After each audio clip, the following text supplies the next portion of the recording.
Do you feel anxious sometimes when your partner gets quiet? Or do you feel suffocated when your partner comes too close to you? Same roots, different strategies. Today I want to give you a short overview how the 4 attachment styles work in a relationship, that you realize the patterns more about yourself, about how you react in a relationship, and through that you can make better decisions and get better in your relationship. Are you familiar with some of these thoughts? Like, I don't know if he loves me anymore. You always think about him. You're scared about losing him. You're feeling uncomfortable when you're not in a relationship, or you feel a lot of pressure and you want to have distance when he or she came close to you. You want some space. You don't want to be dependent on your partner. Are there some thoughts who are familiar with you? Then you're not alone. There's a lot of people out there who have the same thoughts. These are all sorts of different attachment styles which result in specific behaviors within your relationship. The root of all of these thoughts and behaviors lay most of the time down in your past and how you grow up. In general, you would go to a therapist and he will check, okay, how was your story until now? What was your past relationships? What is your personality? And so on. Beside of that, you can also do some extra work and work on yourself and get to be aware about these attachment styles on your own. The first time I actually read about all this kind of stuff is from a book called Attached from Amir Levine and Rachel Heller. And they found a system which explains in detail how all these thoughts and behaviors happen, so that you can understand yourself better, why you act like you act in a relationship, and how you get effective strategies, how you can be more secure, more peaceful relationship, to get a peaceful relationship. So let's get into it. There are 4 different attachment styles who are differentiated into 4 categories. So the first is low anxiety and high anxiety, and low avoidance and high avoidance. And if you have low anxiety and you have a good self picture about yourself, and a low avoidance, like you have a good picture also about other people, you're normally in the secure part. If you have low avoidance and high anxiety, it is more about anxious preoccupied. So you feel you like other people, you have a good positive view about other people, but you have a most of the time bad view about yourself. Then fearful avoidance, it's about high anxiety and high avoidance. So on one side, you want to get close to the other person. On the other side, you want to push them away because you want some time for yourself. So this is more like you have a bad or negative view about yourself and a negative view about other people.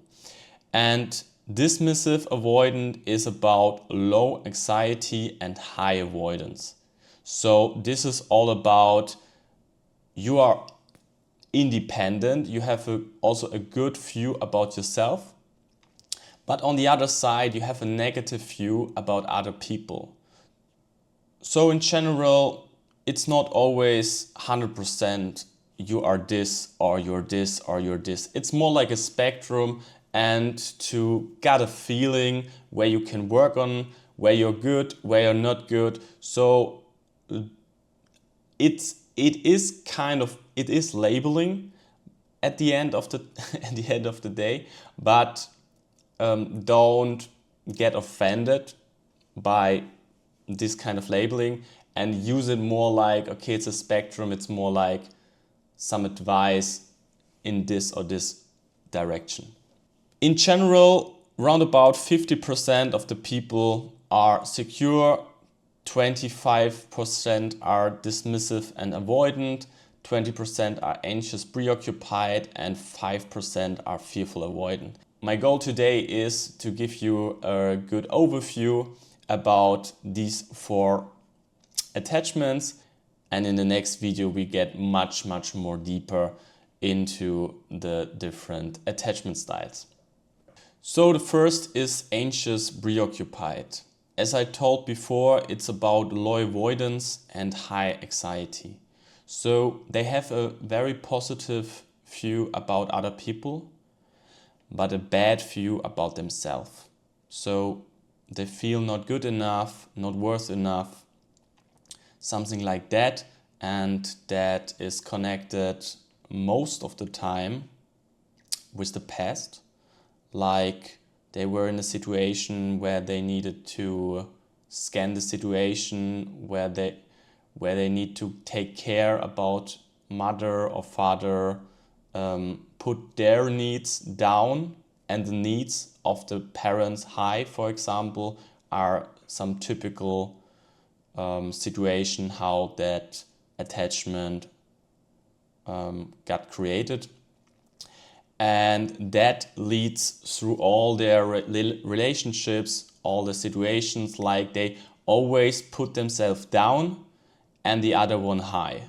So the partner is always the star, or let's say the most important thing in their life, kind of. And by putting the partner up, and they always also get scared about losing him or losing her, the partner. And they also say something like, I will never find someone like him or like her again. And they put themselves into this trap about being a lot scared about themselves. Because of their past, they have a really good empathy, and they are very sensitive. And through these skills, they can see very fast little mood swings or changes, and their intuition is very good in this way. The problem is only that they take it most of the time way too personally. They react too fast and they don't communicate it. So they make their own conclusions about what changed. Am I the problem? Did I something wrong? What did I did wrong? And they make some conclusions instead of talking with their partner or telling the partner their true feelings. They make their own conclusion because they don't want to scare the partner. So they think by avoiding a conversation they help the relationship, but through that conclusions they make their own drama inside them, and they cannot focus on anything else but only this relationship thing. I give you an example. Sarah is writing with Brian. So Sarah wrote a WhatsApp message at 5 p.m. and after 2 hours Brian didn't reply. And after 3 hours he's still not replying. and Sarah losing her mind because she's thinking, oh, I'm losing him. What I did wrong? Did I write the wrong stuff to him? Oh my God, oh my God. And this is just a little example how the brain works from an anxious, preoccupied person. And we will go much more deeper in the next video about that.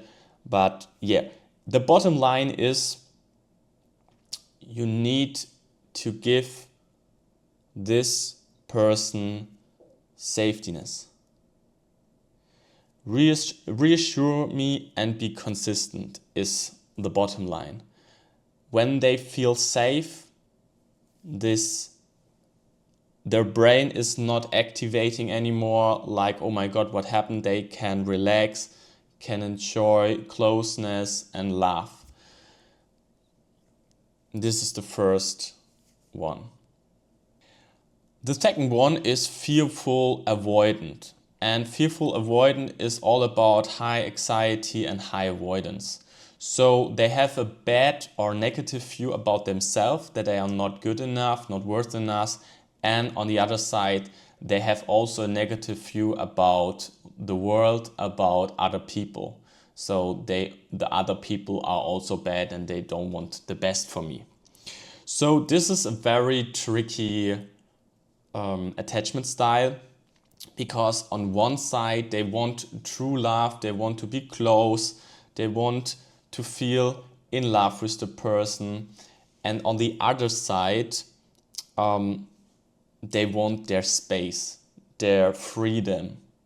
They don't want to invest so much into the relationship. So it's like push-pull. Example, she say, I miss you.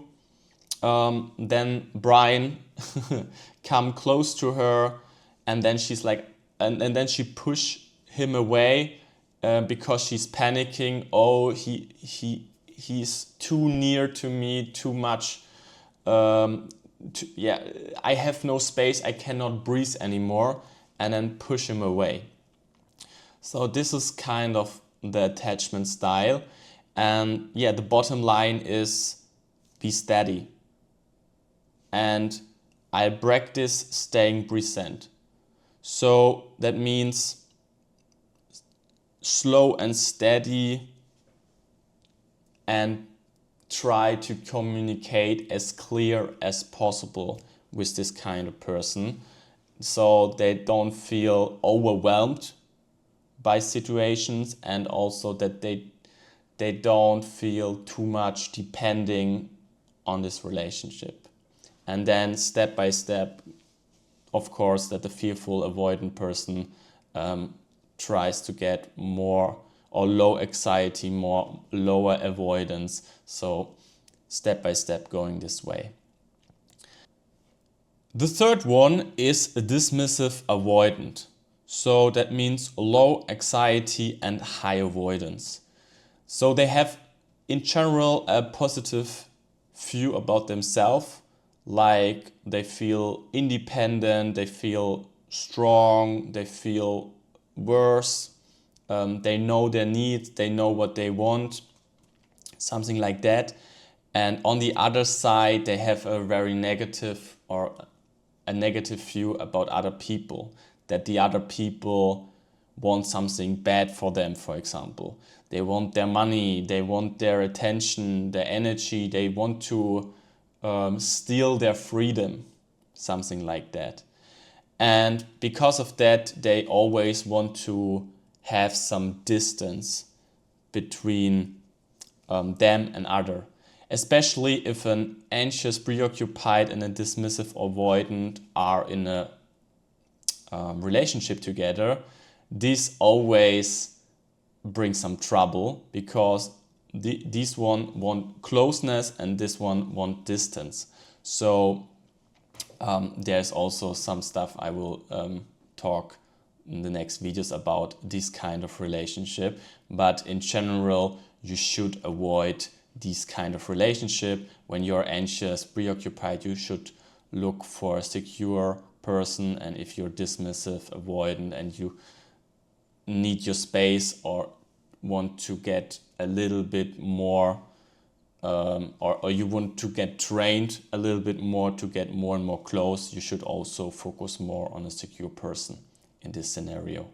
An example of a dismissive avoidant is like your partner wants to talk about their feelings and you feel in your body some tension, like, oh God, oh God, oh God.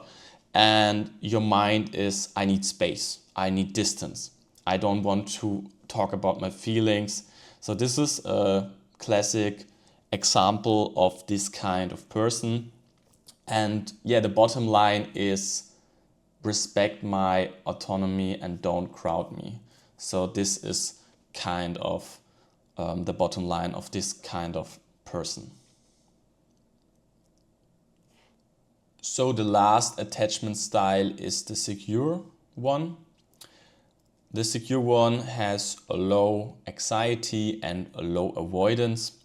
So that means they have a very good positive view about themselves. They know what they want. They know what they need and don't want and don't need. They have a good self-worth and a good self-love about themselves. And on the other side, they have also a positive view about other people, that other people are good for them and they want to help and want the best for them. The secure person is someone who completely natural to want to be close and want to feel love with their partner, like the anxious one. And on the other side, they don't think so much about the relationship like dismissive one. So of course they think about the relationship, but not extreme like the anxious one. More relaxed like the dismissive avoidant one. But on the other side, they want to be close and near like the anxious one and not like the dismissive one. So, and they stay calm when it comes to irritations within the relationship. So they are not getting very emotional, they are more calm, and they also share their feelings and needs. And especially when it comes to conflicts, the secure person is in general more calm, more relaxed, and they want to find a solution who fits for both of us. And they are very clear in their communication. For example, if they feel triggered, if there is something bothering them, they communicate it directly and clear. They don't make their own conclusion, what they are thinking, or they don't spiral anything. They just clear say, hey, you did, hey, Brian, you did this and this and this. I understand you. I know why you did that, but it also bothers me. I feel not seen. I feel not loved. Can we find a solution about that? So they are very direct and very clear about what they feel, and they also don't try to get personally or attacking. They are more calm and try to find a solution, and by directly communicating it, they don't build frustration and bitterness and one day they explode. It's not like that. They are more, because of that direct communication, they are calm. So, and yeah, they are share their feelings and needs. They are good in interpret the emotional signals and to react in the right way. And yeah, they share their problems, and also at the same time they share their success, and they are there for their partner if he or she needs them. So the bottom line is for the secure one, let's be honest and repair quickly. These were the 4 different attachment styles. I hope you could learn some stuff about that. It was a short overview about that you get a feeling. And in the next videos, we will go much more deeper into this topic. If you like this video, and if you want to watch more about these videos, you can subscribe. Let me know in the comments which attachment style are you, and what do you like about it, what you don't like about it, and what helps you in your life to get better with your attachment style. And yeah, see you in the next videos. Bye bye.